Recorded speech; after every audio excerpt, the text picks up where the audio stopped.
నా పిల్లలు కాదు, మీరు నా కూతుర్లు కాదు, నా కొడుకులు కాదు. ఎందుకు నీ కూతుర్లు కొడుకులు కాదంటే మీరు స్వభావ సిద్ధంగా అపవాది పిల్లలు. మీరు అపవాదికి పుట్టిన వారే. ఎందుకో తెలుసా? మీ ఆలోచనలు అపవాదివి, మీ ఆశలు అపవాదివి, మీరు నెరవేర్చుకునే దురాశలు అపవాదివి. మరి మీరు నా పిల్లలు ఎలాగవుతారు? నా పిల్లలైతే నా ఆలోచనలు రావాలి, నా పిల్లలైతే నా కోరికలు రావాలి, నా పిల్లలైతే నా పోలిక రావాలి.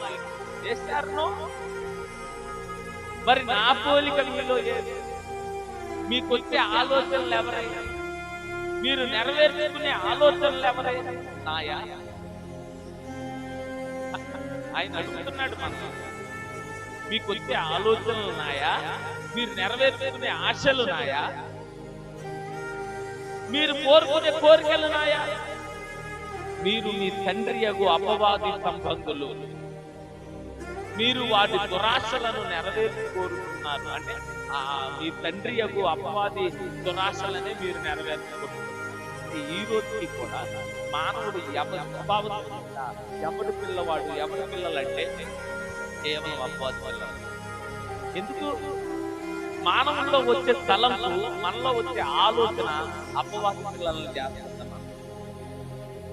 ఒక్కటైనా మంచి ఆలోచన ఉందా? ఒక్కటైనా మనకు మంచి ఆలోచన వస్తుందా? ఉదయం లేచి దగ్గర నుంచి సాయంత్రం పడక మీద ఎక్కే అంత వరకు కూడా, పండుకునేంత వరకు కూడా అన్ని హృదయం అంతా కూడా చెడ్డ ఆలోచన. ఇప్పుడు ఆయనేమో గొప్పవాడు,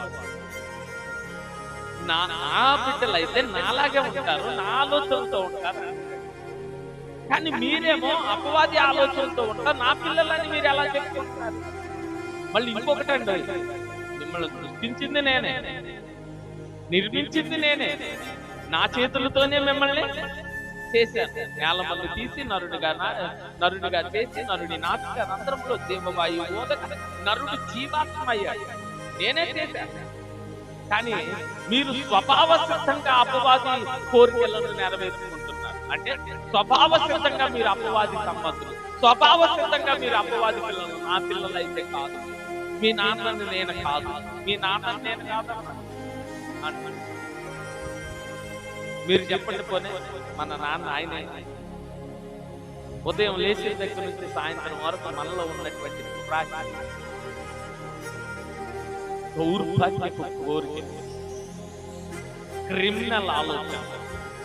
మన నాన్న ఏసుకో అయితే ఆయన ఆలోచనలు ఎలాగే ఉన్నాయా?